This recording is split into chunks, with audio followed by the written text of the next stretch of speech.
Hello, hello tout le monde, c'est encore moi. On se retrouve pour notre mercredi live et aujourd'hui nous allons aborder un peu une thématique liée à l'actualité. Aujourd'hui, quand je parle d'actualité, je parle bien évidemment de l'actualité du corps de Christ, de quelques éléments importants. Aujourd'hui, nous allons parler de bref, j'ai quitté mon église ou j'ai quitté mon église locale. Alors, tu vas me suivre attentivement et le Seigneur va nous bénir. Le Seigneur, il va vraiment nous faire du bien. Sans plus tarder, si je devais tout de suite vous poser une question et si je vous demanderais, selon vous, quelle est la plus grande église de France? Vous me direz quoi? Si là, tout de suite, si on était ensemble et que je vous aurais demandé, selon vous, quelle est la plus grande église de France? Il y en a plein qui m'auront aussi cité des églises connues, des églises euh, connues sur la place en Île-de-France, dans le sud de la France. Mais en fait, la plus grande église en France et même dans le monde, la plus grande église, que ce soit dans la francophonie, que ce soit chez les anglophones, c'est YouTube. Peut-être que dans 10 ans, dans 15 ans, ce sera peut-être TikTok, mais à l'heure actuelle, c'est YouTube. YouTube regroupe des millions, voire des millions et des millions de personnes par jour autour de l'évangile. Alors donc, d'où cette thématique, parce que grâce à YouTube ou à cause de YouTube, aujourd'hui, beaucoup de chrétiens ne sont plus vraiment attachés à l'église locale. Pour refaire même l'historique, à quel moment YouTube est devenu la plus grande église au monde? C'est pendant la Covid-19.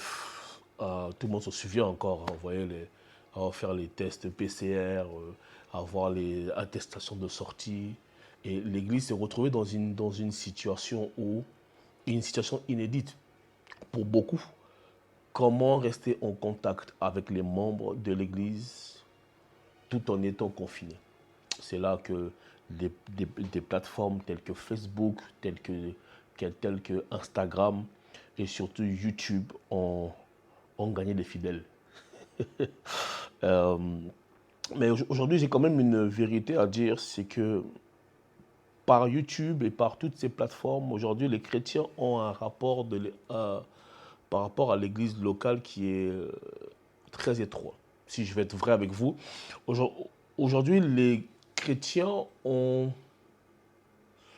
comment dire ça? Ouais, ont un rapport à la foi comme à la sexualité. C'est-à-dire beaucoup de partenaires, mais il n'y a plus de notion de fidélité.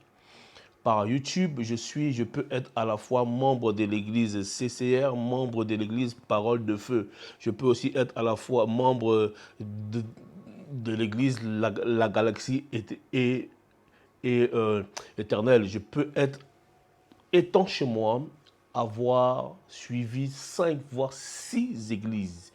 C'est pour ça que je dis qu'il y a beaucoup plus de partenaires, il y a beaucoup plus des gens qui fréquentent les plateformes des églises, mais la notion de fidélité a disparu. Alléluia. Donc aujourd'hui, permettez-moi d'apporter un peu quelques éléments sur ce sujet. J'ai quitté mon église locale. Nous nous retrouvons dans le livre de Hébreux, l'épître aux Hébreux, le chapitre 10, de 24 à 25, qui dit « Veillons les uns sur les autres pour nous, pour nous examiner ou exciter à la charité et aux bonnes œuvres. » Là, c'est le point important. Il dit, n'abandonnons pas notre assemblée comme c'est la coutume de quelques-uns, mais exhortons-nous réciproquement, et cela d'autant plus que vous voyez s'approcher le jour. Alléluia. Bref, j'ai quitté mon église locale. Si on s'appuie sur Hébreux, l'épître aux Hébreux, c'est le chapitre 10, là où nous venons de lire, l'auteur nous dit que ne soyons pas comme de ceux-là qui abandonnent leurs assemblées. Non, il dit même comme c'est la coutume de certains. Ok, mais exhortons-nous réciproquement. Ma question, j'aimerais répondre à cette question d'abord. Est-ce que je peux quitter une église locale? Est-ce qu'en tant que chrétien, j'ai le droit de quitter l'église locale? J'aimerais dire à quelqu'un ainsi que la Bible est claire que tout m'est permis, mais tout m'est pas utile. Tu as le droit de quitter ton église locale. Il n'y a personne qui t'interdit de quitter l'église locale. On doit sortir de cet évangile de peur, de faire croire aux enfants de Dieu que s'ils quittent une assemblée, s'ils quittent tel pasteur, s'ils quittent une telle église, leur vie s'arrête là, le ciel se ferme, ils sont maudits, vraiment ce sont les fils à Satan, les filles à Satan, leur destinée s'arrête, Dieu ne les connaît pas, et surtout ce joli mot qu'on aime bien dire, ce sont des rétrogrades. Alléluia. Tu peux quitter ton église locale. Parfois même, c'est même salutaire, hein. On va être honnête ce soir. Parfois, c'est salutaire et on va le voir dans la suite. Bien que tu peux quitter ton église locale, bien que c'est permis de quitter son église locale. Regardez, il y avait un homme dans la Bible qui s'appelle Jean-Baptiste, qui était le prophète du moment. Jean-Baptiste, au moment où son ministère est à son apogée, une gloire extraordinaire, des milliers de personnes quittaient les villes pour venir se faire baptiser au Jourdain par Jean. Lorsque le Christ viendra, lorsque Jésus va se présenter à lui, Jean-Baptiste va dire à ses disciples, voici l'agneau qui ôte le péché du monde. Et il va même demander à ses disciples, il va leur dire, suivez-le. Vous voyez que si Jean-Baptiste avait une église, Jean-Baptiste serait ce genre de pasteur qui autorise ses fidèles à suivre d'autres hommes de Dieu en fonction de la mission, en fonction de l'appel qu'ils ont reçu. Alléluia. Mais ce qui m'intéresse dans Hébreu, là, c'est un mot clé. Il parle de, c'est abandonner. Ouais. Quand il dit, n'abandonnez pas notre assemblée. Ici, le mot clé, c'est abandonner, qui vient du grec, excusez-moi, egataleopo. Voilà. Voilà, prenez ça comme ça. Hein. Egataleopo, qui signifie laisser derrière. En fait, il dit, ne laissons pas notre église derrière. Donc, ici le mot agapé, Seigneur, egateleopo veut dire laisser derrière, abandonner notre assemblée. Et nous allons voir que ce mot-là grec est utilisé pas beaucoup de fois, mais dans des moments assez importants. Par exemple, c'est le même mot que Jésus utilise lorsqu'il est à la croix et il est en train d'agoniser, la douleur est atroce et puis il va dire mon père, pourquoi m'as-tu abandonné? C'est le même mot, En gros, mon père, pourquoi m'as-tu laissé derrière? Donc, je comprends ici que lorsque l'auteur des Hébreux parle de abandonner, il est en train de dire de la même manière que Christ, ne laisse pas ton église derrière comme c'est la coutume de plusieurs. Ne laisse pas ton église par terre comme c'est la coutume de plusieurs. Au contraire, exhortons-nous réciproquement. Alléluia. Fortifions-nous réciproquement. Amen, amen. Amen, amen. Il y a aussi un autre personnage de la Bible qui parle de cette même signification d'abandon. C'est l'apôtre Paul. L'apôtre Paul, dans 2 Timothée, pardon, dans 2 Timothée, chapitre 4, du verset 10 au verset 11. La Bible est claire. Paul parle à Timothée ici. Il dit, car Démas m'a abandonné. Démas m'a égataléapo. Alléluia. Démas m'a égataléapo par amour du siècle présent. Il est parti pour la Thessalonite. Crézence est allé en Galatie. Tite en Dalmatie. Seul Luc est avec moi. Prends Marc et emmène-le avec toi car il m'est utile pour le ministère. Alléluia. J'entre pleinement dans ma pensée du jour. Bref, j'ai quitté mon église locale. Comme je l'ai dit, nul n'a le pouvoir sur tes décisions. Chacun est libre. Dieu nous a créés libres. Dieu a mis quelque chose dans l'homme, c'est ce que nous appelons le libre arbitre.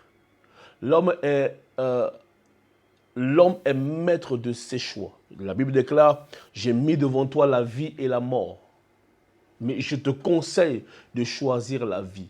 Dieu conseille. Le rôle de l'Église, enfin, le rôle des leaders, le rôle du pasteur est de te conseiller dans tes choix. Mais tu es libre de décider de quitter une église, de quitter une institution pour aller là où tu le désires. Là, c'est un fait, c'est clair, je le dis comme ça on passe à autre chose. Stop à cet évangile de peur, stop à cet évangile de terroriste, j'ai envie de dire, qui consiste à faire croire aux enfants de Dieu que leur vie, leur destinée est liée tout simplement à cette église. Et ça arrive que pour une saison, parce que Dieu veut te bénir, parce que Dieu veut t'enseigner, parce que Dieu veut t'apprendre des choses, il te met dans une église, il te met sous un homme de Dieu, il te met dans une certaine place. Et de cette église-là, certaines bonnes choses vont couler dans ta vie. C'est une vérité. Mais ce qui est aussi une vérité, c'est que si tu quittes l'église locale dans laquelle tu es, ta vie ne s'arrête pas pour autant. Si tu quittes l'église locale dans laquelle tu es, Dieu ne t'abandonne pas pour autant. Si tu quittes ton église locale, le ciel ne se ferme pas au-dessus de ta tête. Les promesses de Dieu ne s'arrêtent pas. Alléluia. Alléluia. Comme je l'ai dit, il y a certaines personnes où peut arriver que pour une gloire particulière, Dieu te demande de rester à un endroit, te demande de rester dans une église, te demande de rester sous la coupe d'un père, sous la coupe d'un homme de Dieu. Alléluia. Les 4 raisons pour lesquelles les gens quittent l'église. Les 4 raisons. Je veux être équilibré dans ce que je vais dire, donc, mais dans les 4, tu vas forcément te retrouver. Tu vas forcément te retrouver. La première personne dont nous allons commencer, c'est là où Paul parle, c'est Démas. Il y a des Démas à l'église. Bref, j'ai quitté mon église locale. Moi, je suis Démas. Et j'ai quitté mon église locale, comme le dit Paul, à cause de l'amour de ce siècle. Vous savez, Démas était un des disciples ou l'un des compagnons de Paul avec qui ils ont annoncé l'évangile, avec qui ils ont gagné les âmes, avec qui ils ont connu des exploits. Mais à un moment donné, lorsque les choses ont commencé à devenir difficiles, parce que ici, Paul est prisonnier à Rome. Alléluia. Il est prisonnier à Rome. Nous sommes à l'an 67, hein, et avec l'empereur Néron, c'est ça, hein? Oui. Avec l'empereur Néron. Et Néron était qualifié comme un homme narcissique. C'était un psychopathe, quelqu'un qui a brûlé la moitié de son royaume. Parce qu'il a estimé que c'est à cause d'eux qu'il n'a pas gagné une bataille, si ma mémoire est bonne. Et c'était un homme qui était toujours en train de trouver des boucs émissaires pour justifier ses échecs. Donc c'est dans ce contexte-là qu'il va faire que Paul va être arrêté et il va être mis en prison. Ici, Paul est au soir de sa vie. Son ministère n'est plus le ministère florissant, le ministère glorieux, le ministère dont tout le monde parle dans les villes, dans les pays. Paul ici est abandonné, comme il a dit. Il y a très peu de gens encore avec lui. Et c'est à ce moment-là qu'il y a des Démas, des personnes qui quittent l'église locale parce qu'ils se rendent compte qu'il y a mieux ailleurs. Paul le dit, hein, il dit, Démas m'a abandonné par l'amour de ce siècle. Il est parti en Thessalonique. Alléluia. À cette époque, il y avait une ville qu'on appelait la Macédoine, d'où est né même plus tard Alexandre le Grand, pour ceux qui suivent un peu l'histoire. La Macédoine était une ville qui avait pour roi Ignatien. Et Ignatien avait un projet. C'était un projet de construire comme, entre guillemets, la plus grande autoroute de l'époque. Un carrefour commercial, un peu le Dubaï d'aujourd'hui, un peu la plateforme où tous les hommes riches, tous les commerçants, tous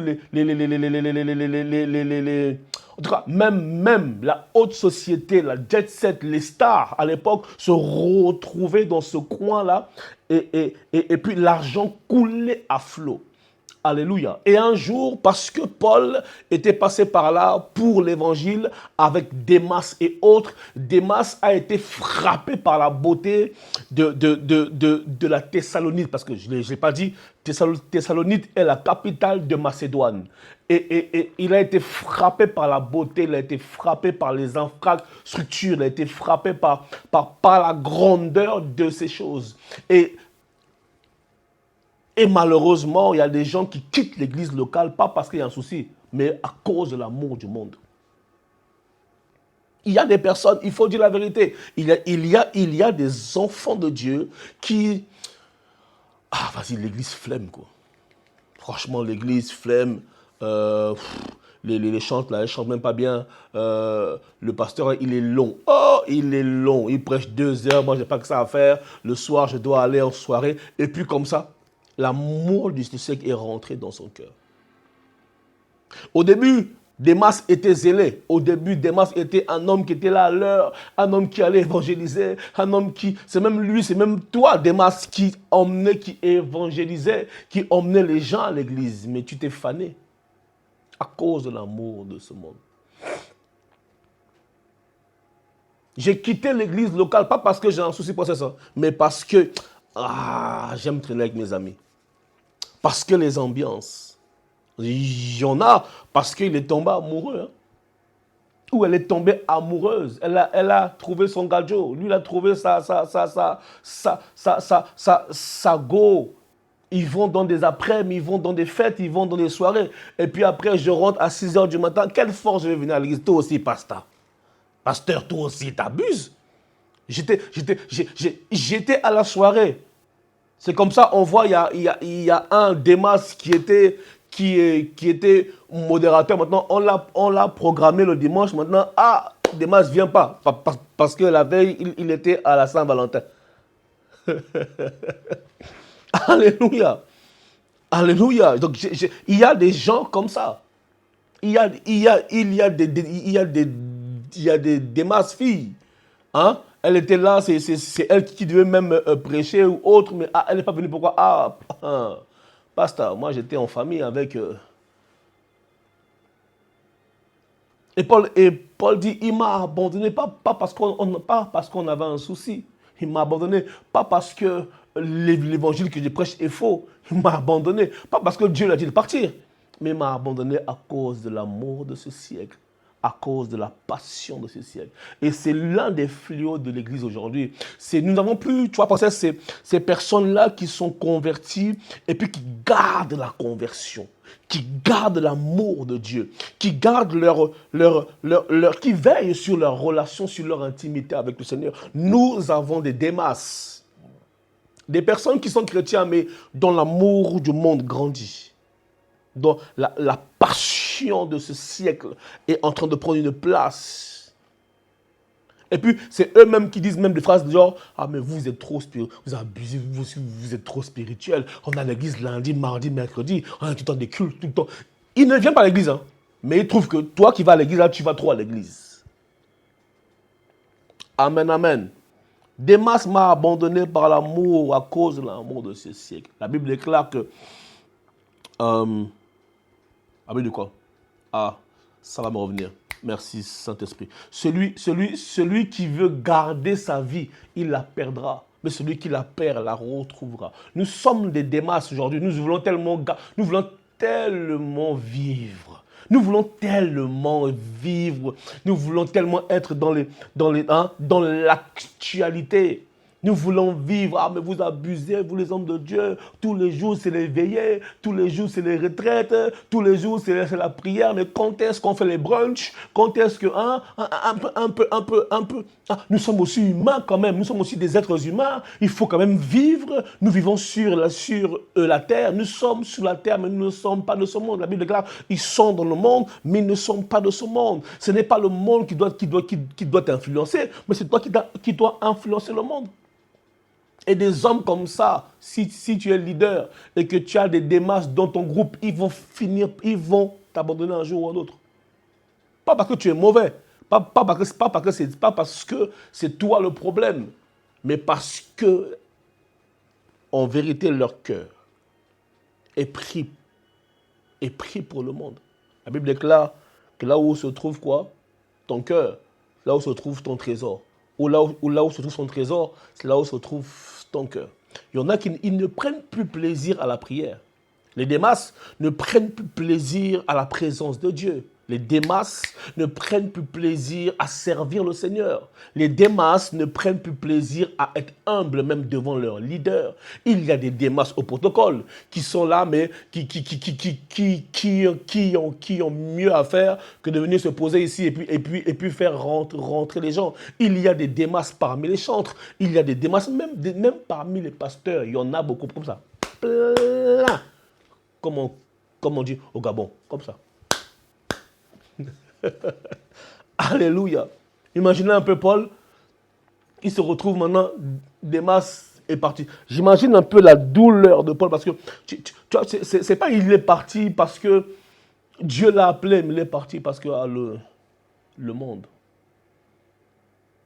Alléluia. J'avance parce que je veux vouloir terminer un peu à l'heure.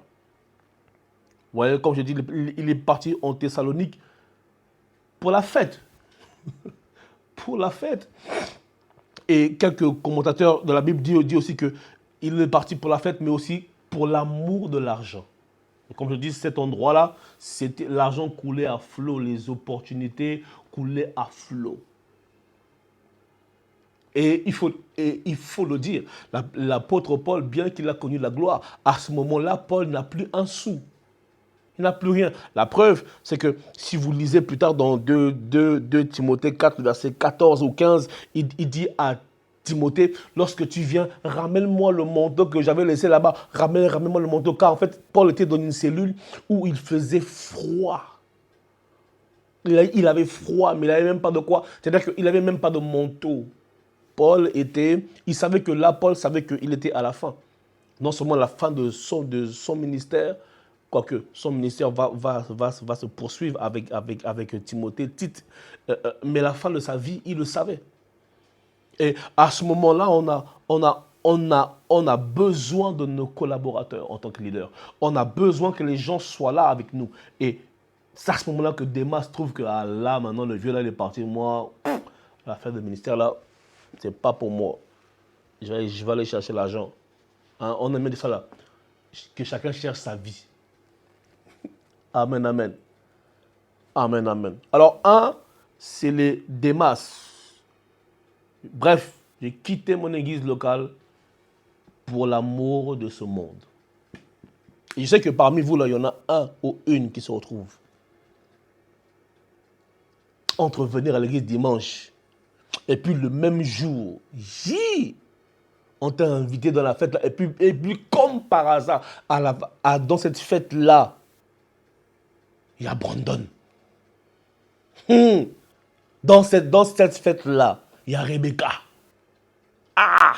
Dieu, il va comprendre. Dieu va me pardonner. Il sait. Non, maman. Tu es un lâcheur. Alléluia. Alléluia. Et puis, on ne l'a pas lu, mais retenez cela, 2 Timothée 2, 17 à 19. Il y a aussi les hyménées. Les hyménées. Hyménée, pour ceux qui écrivent, c'est H-Y-M-E-N-E. Hyménée. Hyménée était aussi l'un des compagnons phares de Paul. Hyménée prêchait dans l'église de Paul. Hyménée a porté les messages, il gagnait les âmes lorsque Paul était, que ce soit à Galate, que ce soit en Galatie, que ce soit à Éphèse. Hyménée faisait partie du voyage. Il a connu Paul, il était avec Paul dans sa force. Ils ont fait beaucoup de choses. Et puis, les Hyménées, ce sont ceux-là qui sont là depuis le départ, qui ont servi avec le leader, qui ont eu des grandes victoires avec le leader, qui ont eu des expériences avec le leader. Et puis, un jour, Hyménée, ce sont ceux-là qui sont dans l'église et puis qui trouvent qu'on ne reconnaît pas assez leur valeur. On ne reconnaît pas ton ministère. Voilà les Hyménées. Hyménée va avoir le désir de quitter l'église de Paul parce qu'on ne le met pas assez en valeur. Et vous savez quoi? Un jour, Hyménée va arriver et puis il va dire à Paul, non, il va commencer à prêcher un évangile euh, comme quoi le retour de Jésus-Christ avait déjà eu lieu. Je suis dans le livre de... C'est ça, c'est dans 2 Timothée. On peut même le lire. Hein. On peut le lire, comme ça, c'est mieux. 2 Timothée, excusez-moi. On va le lire. Aïe. Hyménée.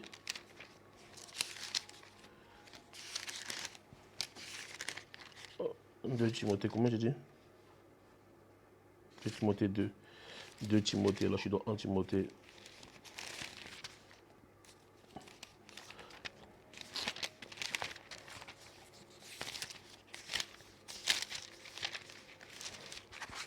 Eh, ça fait longtemps les Bibles papier. Hein? Ça, c'est à cause de penser ça. Ok.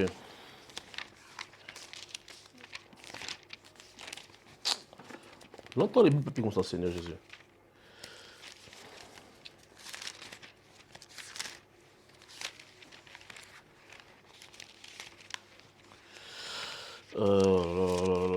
Ok. 2 Timothée 2, le verset 17. 17. 2 Timothée 2.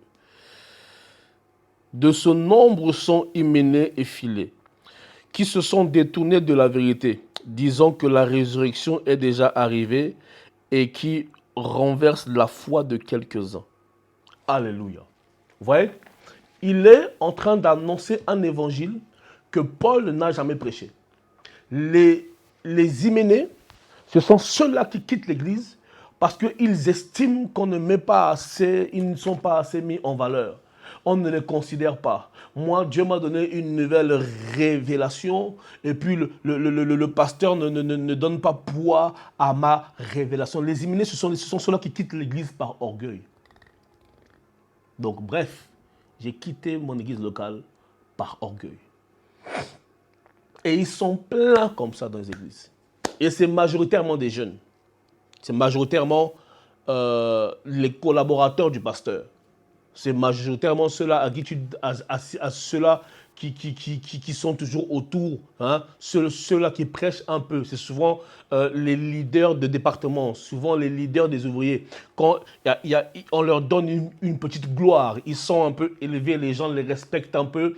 Et puis vous voyez, souvent ces gens-là, les fidèles les saucent un peu, quoi. Ah, toi, tu prêches bien, vraiment, waouh, tu prêches trop bien, vraiment, j'aime quand tu prêches, vraiment, j'aime quand c'est toi qui modères, j'aime quand toi tu chantes. Et puis, leur gueule commence à monter et ils ne tiennent plus en place. Et puis, quand maintenant le pasteur décide que, que pendant 3 mois, 4 mois, 5 mois, il ne prêche pas ou elle ne chante pas, on ne reconnaît pas ma valeur, on ne reconnaît pas mon ministère.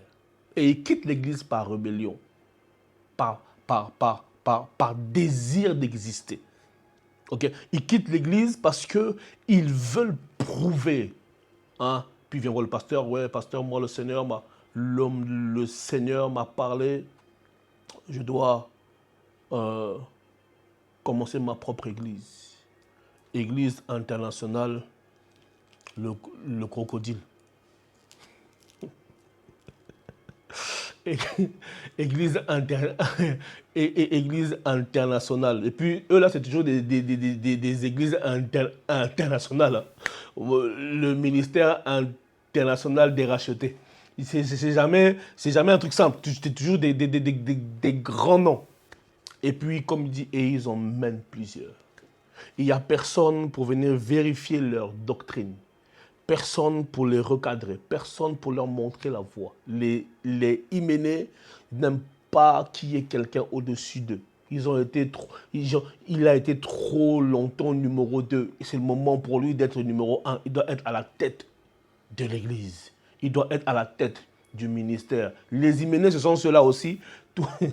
Ce sont ceux-là aussi qui ont soif d'être des pères spirituels. Hein? Moi aussi, on doit m'appeler Daddy. Moi aussi, j'ai des fils. Moi aussi, j'ai des fils spirituels. Et comme je suis dans l'église de mon pasteur, bon, il faut que je parte pour que moi aussi, j'ai mon église, j'ai mes enfants spirituels. Les Hyménées sont très dangereux parce qu'ils emmènent plusieurs à la perdition. Ils sont dangereux parce qu'ils prêchent un évangile qui emmène les gens dans les ténèbres. Et ce genre de personnes, j'ai envie de dire aux leaders, il faut les chasser de l'église. S'il n'est pas capable de faire preuve d'humilité, de rentrer en lui-même et de revenir sur ses mauvaises voies, il faut le laisser partir. Bref, j'ai quitté mon église par ambition personnelle. J'ai quitté mon église par orgueil. Les Hyménées sont dangereux. Ce sont ceux-là, tu vois, le pasteur donne un message, on lui donne un contre-message. Le pasteur prêche sur une thématique, lui, il vient maintenant prêcher le contraire de ce que le pasteur a prêché. C'est comme si le pasteur nourrit les brebis, lui maintenant, il trouve que ce que le pasteur donne, c'est pas assez spirituel, quoi. Amen, c'est pas assez spirituel. C'est lui qu'il faut écouter. Lui, il n'a pas quitté Paul par amour de l'argent, par amour de ce siècle. Lui, c'est par le désir d'avoir une renommée, le désir d'être reconnu. Alléluia. Hein? De la même manière qu'il y a l'évangile de Pierre, l'évangile de Paul, l'évangile de Apollos. Il faut aussi qu'on dise qu'il y ait l'évangile de Hyménée. Et on a plein dans les églises. Ce sont des loups, mais dans une peau de brebis. Quand le père est encore fort, quand le leader est encore fort, ou même quand l'église est encore forte, il est très humble. Il ne montre pas sa vraie nature. Mais c'est quand l'église connaît une secousse, quand le pasteur connaît des moments difficiles, que lui maintenant il vient donner un autre message que le pasteur n'a pas donné, donne une autre vision qui n'est pas celle de l'église. Si tu fais l'erreur de laisser l'église à Hyménée, toi-même il va même te mettre dehors. Alléluia. Donc il y a des Hyménées à l'église. Ils sont là. Hein? Beaucoup. Daddy, tous les jours. Pasteur, ça c'est mon père. Dès que le père ne fût-ce qu'à un moment difficile. Hyménée est un peu comme Absalom. Hein? C'est-à-dire il fait un travail contre-productif. Et il emmène plusieurs à la perdition. Est-ce qu'on me suit? J'espère que tu comprends ce que je suis en train de dire. Je veux être équilibré, comme j'ai dit. Je sais que parfois, aujourd'hui, parfois, dans notre temps, c'est facile de taper sur les pasteurs. C'est facile de taper sur l'église. Parfois, à raison. Parfois, à raison. Comme je l'ai dit au tout début, il faut qu'on arrête cet évangile de terroriste. Donc, parfois, à raison, les pasteurs nous abusons. Mais parfois, les pasteurs sont aussi victimes de manipulation. Les pasteurs sont parfois aussi victimes de manipulation, de méchanceté gratuite. Parfois, le pasteur, avec le bon cœur, va accueillir les gens. Il va prendre les gens comme ses fils, comme des collaborateurs. Or, ces gens-là viennent avec un but bien précis derrière.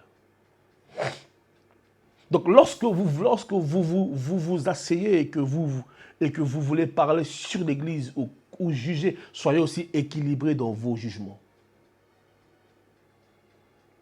Il y a aussi des fils tels que Hyménée. Il y a aussi des collaborateurs tels que Hyménée. Ce sont ceux-là qui séparent l'Église en deux. Alléluia. Pasteur, il est temps pour moi que j'aille faire ma route.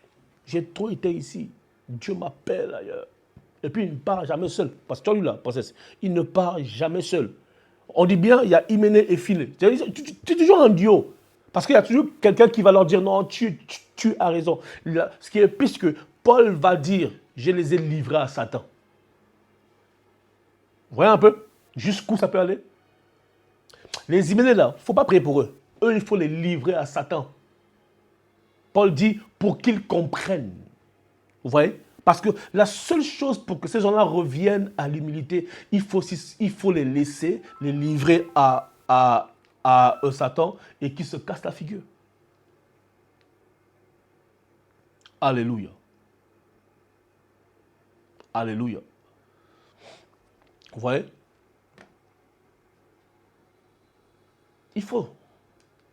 Donc quand vous parlerez, parce que je sais que les chrétiens aiment parler, quand vous allez parler sur les hommes de Dieu, sur l'Église, pensez aussi à reconnaître que parfois les hommes de Dieu sont victimes de certains collaborateurs, victimes de certains fidèles toxiques. Amen. Victimes de certains partenaires financiers qui pensent que, même pas qu'ils pensent, ils savent. Ils connaissent les réalités de plusieurs églises ici en Île-de-France. Ils savent.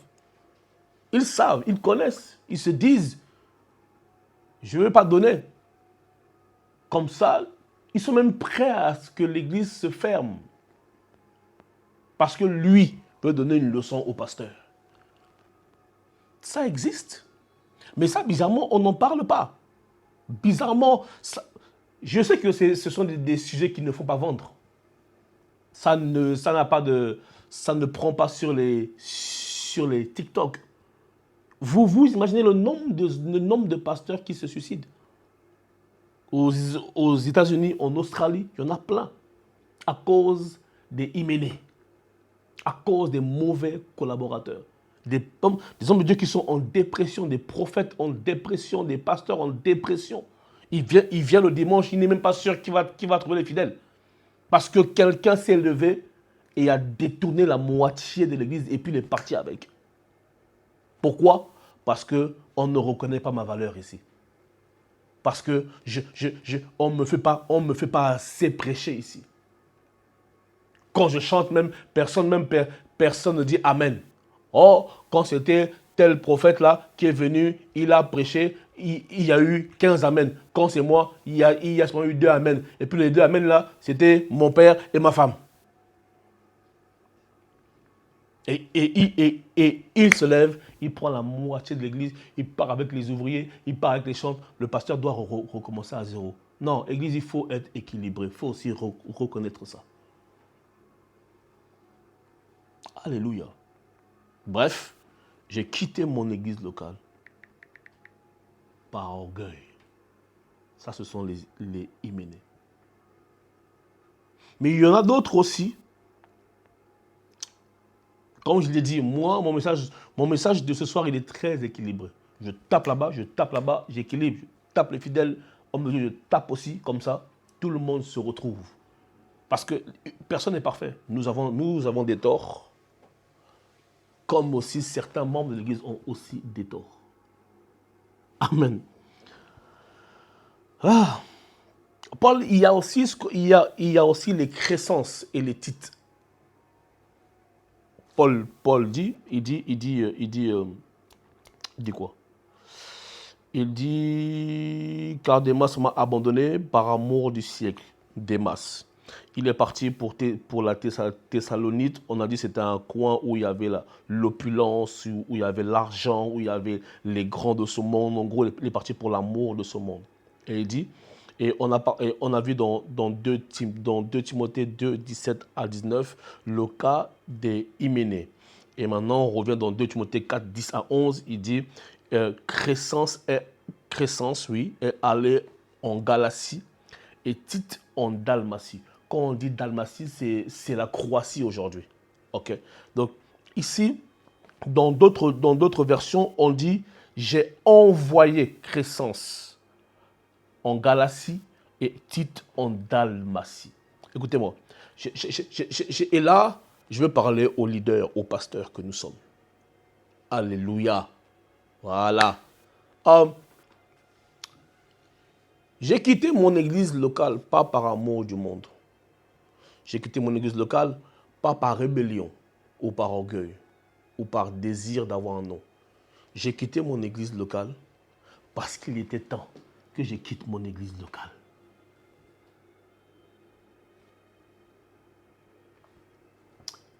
Ici, les 2 personnes dont on parle, la Crescence et Tite, sont partis parce que leur temps était arrivé. Le moment pour eux de continuer leur appel ailleurs était arrivé. Vous savez, un grand leader, c'est celui qui est capable d'accepter le départ de ses meilleurs éléments en les bénissant. Parce qu'il y a aussi un fléau à l'Église, c'est cette incapacité à accepter les départs. Je crois qu'il y a 2 types de personnes autour d'un leader ecclésiastique. Je crois qu'il y a 2 types de fils. Il y a les fils qui doivent rester dans l'église locale pour travailler pour l'église locale, pour travailler pour la croissance de l'église locale. Et puis, il y a des fils qui sont là pour une formation et qui doivent être envoyés ailleurs. Leur don, leur talent ne peut pas croître aussi longtemps qu'ils restent dans l'église locale. Ce que j'aime avec Paul ici, c'est qu'il a plusieurs personnes qui l'ont quitté. Mais il ne les a pas tous mis dans le même panier. Il a su discerner et il a su savoir que tel m'a quitté pour la Démas, c'est pour l'amour de ce monde. Hyménée, c'est par rébellion. Mais Crescence et Tite, parce qu'ils doivent continuer le chemin. Paul dit que lui, il est arrivé à la fin. La fin de Paul n'est pas la fin de Tite. La fin de Paul n'est pas la fin de Crescence. L'appel de Paul n'est pas l'appel de Crescence. Si Paul, il est arrivé au bout du chemin, ce n'est pas le cas de Crescence, ce n'est pas le cas de Tite. Leader, il faut apprendre à laisser les autres évoluer dans l'appel que Dieu les a appelés. Je connais une personne qui m'a dit récemment que, en fait, je ne serai plus avec vous en janvier. Voilà, le Seigneur m'appelle ailleurs. Et c'est Dieu qui l'appelle réellement ailleurs. Est-ce que humainement ça fait plaisir? Non. Est-ce que ça fait du mal? Oui. Parce que c'est une personne que vous imaginez travailler avec quelqu'un pendant 10 ans, 9-10 ans, et qu'elle doit partir parce que Dieu l'appelle ailleurs. C'est humainement difficile. Maintenant, c'est à nous, leaders, de gérer nos émotions. De gérer nos émotions. Mais on ne peut pas bloquer la destinée des gens. Tite devait partir pour gagner la Croatie. Alléluia. Et ce qui est même bizarre avec certains leaders, c'est que ce que vous avez du mal à comprendre, c'est que un fils qui part pour faire un ministère, en fait, il est en train de... Comment on dit ça? Il est en train de propager, sinon de prolonger ton ministère. Si moi j'ai un fils dans la foi, qui me dit, papa, moi je dois aller à Bamako, il va faire le ministère à Bamako. Comme à l'instar de David, on dira, mais de qui est-il fils? Cher leader, lorsque vous laissez, la manière dont les gens partent aussi est importante. On ne peut pas brimer les gens. On ne peut pas bloquer les ministères des autres. On ne peut pas dire aux gens, non, tais-toi, reste assis. C'est comme ça aussi, et il faut être honnête, que certains se rebellent. Parce qu'il y en a à qui Dieu a réellement parlé. Il y en a à qui Dieu a réellement dit, c'est l'heure, c'est le moment. Mais ils sont restés là, pas par choix, pas parce qu'ils veulent, juste parce qu'ils ne veulent pas, blesser, ils ne veulent pas décevoir le cœur du leader. Mais ils ne sont pas heureux là où ils sont. Ils ne sont pas épanouis là où ils sont. Pourquoi? Parce que Dieu les attend ailleurs. Mais ils restent par fidélité, ils restent par amour. Et j'aimerais le dire aussi comme ça. Souvent, on aime bien dire, tu vois, non, même si Dieu t'a parlé, tu dois rester assis parce que Dieu doit d'abord parler à ton père. Mais parfois, Dieu ne va rien te dire, leader. Mais parfois, Dieu va te parler comment? Dieu va te parler à travers même ton fils. Et c'est maintenant la confiance que tu as en ton fils qui doit jouer. Soit tu as confiance en lui, soit tu n'as pas confiance en lui. Come on. Soit même tu as confiance en Dieu qui t'a appelé, soit tu n'as pas confiance en Dieu qui t'a appelé. Mais tu ne peux pas bloquer la destinée d'une personne parce que toi, tu as peur que l'église tombe. Et il y a plein de ministères qui se sont cassés comme ça.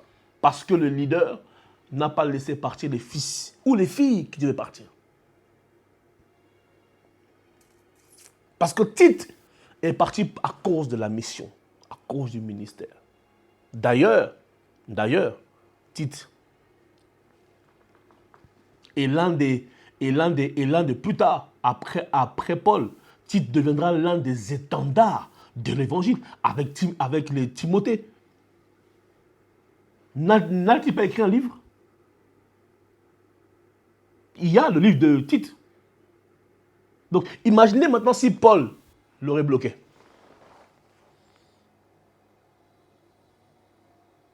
Vous voyez? J'ai quitté mon église locale, oui, mais parce que ma saison était arrivée. Et ce genre de fils, ce genre de fille, ce genre de fidèle, ce genre de collaborateur ne doit pas être bloqué, il doit être accompagné. Eux, ils sont partis avec la bénédiction de Paul. Amen, amen. Je connais un homme de Dieu comme ça qui était dans l'église à son père spirituel. Et le père spirituel a observé que le jeune là avait de l'impact dans la jeunesse française, tu vois. Et l'église devenait une église de jeunes particulièrement. Et puis le papa sait que lui, son appel, c'est pas avoir une église de jeunes. Et il va prier. Et un dimanche, il appelle son fils spirituel à la chair. Il le oint et il lui dit, commence l'église. Commence l'église. Et il a dit à tous les jeunes, voyez-vous tous là, à partir du dimanche prochain, ne venez plus ici. Allez prier avec lui. J'en connais pas beaucoup. Non, j'en connais pas beaucoup. Hein. Je crois qu'il y a aussi le prophète Gambela qui donne ce témoignage-là, qui dit que c'est même pas lui. Ah Jésus. C'est son père spirituel pendant une retraite, si je me souviens bien. Et Dieu va lui dire, libère mon serviteur. Vous imaginez? Libère mon serviteur. Et quand le papa vient dire à son fils, Dieu m'a dit que c'est le moment pour toi de commencer l'église, lui-même, il ne veut pas. Ah, mais moi je suis bien ici. Pourquoi? Dis non. Regardez les résultats. Parce qu'il est parti avec la bénédiction du Père. Je crois qu'il y a des fils qui échouent dans le ministère, pas parce qu'ils sont mauvais, mais parce que les pères parfois aussi n'ont pas... Enfin non, parce que les fils ne sont pas partis avec la bénédiction du Père. Non pas que le fils était mauvais, mais parce que le Père était trop émotionnel. J'ai quitté mon église locale, pas par rébellion, mais parce que c'était la saison. C'était le temps pour moi. C'était le moment pour moi de continuer. Comme je l'ai dit, Tite deviendra plus tard l'un des étendards, l'un des fils qui va porter le nom de Paul très haut. Très haut. Les fils sont le prolongement du Père. Il y a des fils qu'on ne bloque pas, parce qu'en les bloquant, tu te bloques toi-même. Alléluia. Est-ce que, parce qu'il est parti, vous devez être en froid? Parce qu'il y a aussi ça. Hein. Comme tu es parti là, on ne se parle plus. Voilà. Et puis tous ceux qui vont venir, tous ceux qui vont oser, qui vont oser appeler le fils qui est parti, vous êtes tous des traîtres. Alléluia. On a parlé des Démas, de qui encore? Des Hyménée, Crescence et Tite. Et le quatrième, et on va finir sur ça. Le quatrième, nous le trouvons. C'est super long, donc je vais pas le lire, mais c'est une histoire qui se passe dans Acte 15, verset 36. Après, il y a aussi Acte 18, le verset 20. Mais c'est Paul qui en parle ici, dans 2 Timothée 4, 10 à 11. Il dit, la quatrième personne, c'est les marques. Paul dit, prends Marc et emmène-le avec toi, car il m'est utile pour l'église locale.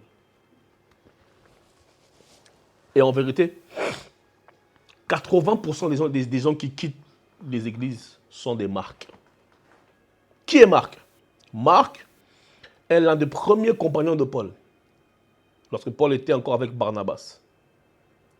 Et vous voyez, Paul était ce genre de leader très radical. C'est-à-dire que Paul, il ne considérait pas... Paul était très exigeant vis-à-vis de lui-même. Du coup, il était aussi exigeant avec ceux qui l'accompagnaient, ceux qui marchaient avec lui. Et Marc va certainement faire une erreur de parcours. La Bible déclare que lorsque Marc va vouloir revenir, Paul va dire, lui là, il ne vient pas avec nous. Je ne veux plus de lui dans mon ministère. Au point où ça va créer un conflit entre lui et Barnabas, qui était son compagnon, son allié, son frère. Barnabas va dire, ok, comme c'est comme ça, moi je vais à droite, Paul est parti à gauche. Pourquoi? Parce que Paul avait littéralement descendu Marc.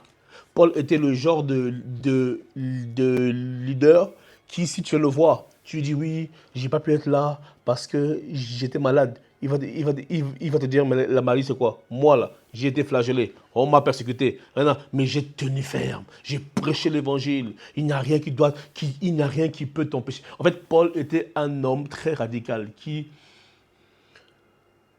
n'aimait pas les justifications, qu'elles soient valables ou pas. Et donc, au moment là où nous sommes, ce même Paul va dire, ramène-moi Marc. Et dans les églises, combien il y a de personnes qui ont quitté l'église parce qu'ils ont été abusés? Parce qu'on le dise ou pas, on va dire les termes. C'est le grand Paul, il y a respect, il n'y a rien. Mais le comportement qu'il a eu avec Marc n'est pas un comportement normal. Combien de personnes sont parties de l'église parce on leur a dit que ce n'était pas leur place? Combien de Marc sont venus à l'église parce qu'elle avait mis une robe un peu trop courte? Les sœurs de l'église ont commencé à la juger. Les frères de l'église ont commencé à la juger. J'ai une de mes collaboratrices aujourd'hui. À l'époque, quand elle venait à l'église, elle ne le sait peut-être même pas. Mais je vais peut-être révéler un secret. À l'époque, quand elle venait à l'église, je me souviens encore, on venait me voir, on me dit, mais ouais, mais la sœur là vient à l'église, comment elle est habillée, moi je ne peux pas prier, voilà, change-moi de place. Oh non, mais la sœur. Mais on ne pouvait pas s'imaginer que cette sœur est aujourd'hui l'une des piliers de l'église. Alléluia. Je me souviens, à l'époque, j'avais fait, j'avais fait modérer la servante de Dieu, Olivia, à l'époque. Et puis il y a des frères, oh mais comment elle a modéré, elle a les tatouages partout, non mais c'est pas possible, oh non c'est, oh blasphème, oh blasphème. Je dis, ah, ça m'a fait, j'ai fait des débats avec les gens. Et je me souviens encore comment Olivia avait été blessée dans son cœur, dans son âme. Je me dis, Seigneur, si elle serait partie, regardez le nombre de vies qu'elle bénit aujourd'hui. Et il y a des marques qui n'ont pas l'aspect qu'il faut, qui n'ont pas le comportement qu'il faut, qui n'ont pas l'attitude qu'il faut. Et nous, les chrétiens, on sait bien fait savoir aux gens qu'ils ne sont pas à leur place. Or, si Paul pouvait savoir qu'au soir de sa vie, il allait avoir besoin de Marc, il n'aurait pas traité comme il l'a traité. Il y a des gens qui quittent l'église à cause de la dépression, parce qu'ils ont trouvé une charge mentale à l'église. Il y a des gens qui viennent à l'église cherchant à trouver le réconfort et ils trouvent tout sauf le réconfort. Il y a des gens qui sont venus à l'église qui sont partis en burn-out. Et c'est eux après qui font les TikTok. À juste titre. J'ai dit, je vais être très équilibré. Et je pense que l'église doit aussi se regarder et reconnaître ses torts. Il y a une sœur qui m'a écrit, je n'ai pas le bon téléphone, je vous aurais lu son message, qui m'a dit, j'ai quitté mon église locale parce que j'avais l'impression, princesse, que j'étais une bête, un animal, quelque chose, en fait, non, j'étais un plat. C'est-à-dire, on voulait me gagner, pas parce que à cause de mes soucis, on ne voulait pas m'aider, mais on voulait que je vienne remplir les bancs. Parce que ça fait bien sur les photos. Lorsque la sœur ne vient pas au culte, on l'appelle pas parce que pour dire, ah mais qu'est-ce qui se passe? Est-ce que tu as un souci? Mais pourquoi tu n'étais pas là? Parce que ça fait un trou dans nos images. Il y a des marques, oh mon Dieu, je vais oser le dire, qui ont quitté l'église parce qu'elles ont été violées à l'église. Elles ont été abusées sexuellement dans les églises. Par un frère. Et puis nous sommes allés voir le pasteur. Le pasteur a dit, ah, tu sais, il ne faut pas trop en parler, sinon ça peut être contre-politique pour l'église, mais la vie de la personne. Le cœur de la personne. Il y a des marques à l'église qui ont quitté l'église parce qu'ils ont trouvé, excusez-moi de le dire, ils ont trouvé la cruauté, la méchanceté, le mauvais cœur à l'église. Or, ces personnes-là sont des potentielles personnes utiles pour la gloire de Dieu. Lorsque Paul était le plus faible, ce n'est pas Marc qui a demandé, c'est Paul qui dit, fais venir Marc. J'imagine un peu Marc qui reçoit de la main de Timothée la lettre où il y a écrit de la part de Paul, fais venir Marc car il m'est utile pour l'évangile. J'imagine un peu Marc, il se dit, mais finalement. C'est pour ça que j'aimerais dire bravo au Barnabas, qui ne juge pas parce que quelqu'un a fait une erreur, qui ne condamne pas à la première erreur, qui ne regarde pas aux défauts, qui ne regarde pas aux choses qui peuvent déranger. Parce que si Marc n'a pas quitté, si Marc n'a pas perdu la foi, ce n'est pas grâce à Paul, c'est grâce à Barnabas. J'aimerais m'adresser à toutes personnes qui ont été déçues, qui ont été blessées, qui ont été abusées par l'Église. Premièrement, je m'excuse au nom de l'Église locale. Et s'il y a un membre du CCR qui a été blessé, déçu, profondément dans sa chair par un membre de l'église dont je suis pasteur, ou par moi-même, ou par un de mes collaborateurs, au nom de Jésus-Christ, je vous demande pardon. Et j'aimerais vous dire qu'il y a de la place pour vous au sein de l'église. Jésus vous aime. Il ne vous juge pas. Il ne vous condamne pas. Bien au contraire, il sait que vous serez utile. Tu as quitté l'église pas par amour du monde, pas par rébellion, mais parce que l'église t'a rejeté. J'aimerais te dire à nouveau, comme Marc, tu es utile pour l'évangile. L'église t'ouvre les bras à nouveau. Et toi, église, nous devons changer de comportement. Trop de compétition à l'église, ça doit s'arrêter. Ça doit s'arrêter. Écoutez, le temps me manque de parler de plusieurs choses encore. Donc, on va s'arrêter là. Si tu t'es retrouvé sur l'un des types de personnes, j'aimerais quand tu prennes le temps de prier. Si tu t'es retrouvé en Damas, en Hyménée, prie pour que Dieu te pardonne et reviens, s'il te plaît, dans des meilleures dispositions. On ne quitte pas l'église pour ces choses. Le monde ne t'apportera rien. Hyménée, les gens qui te chantent aujourd'hui, ce sont les mêmes qui vont te descendre demain. Si tu te retrouves en titre, prie afin que Dieu t'accompagne. Surtout, s'il te plaît, ne quitte pas l'église locale dans un conflit.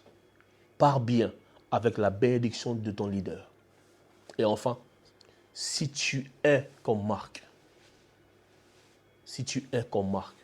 j'aimerais juste te demander une chose, c'est de trouver la force et de demander à Dieu de te donner la force de pardonner. Parce que le pardon est d'or. Le pardon est source de salut. C'était le prophète Jesse. Que Dieu vous bénisse.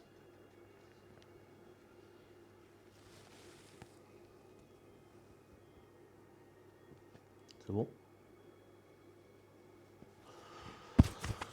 Il fait chaud, hein?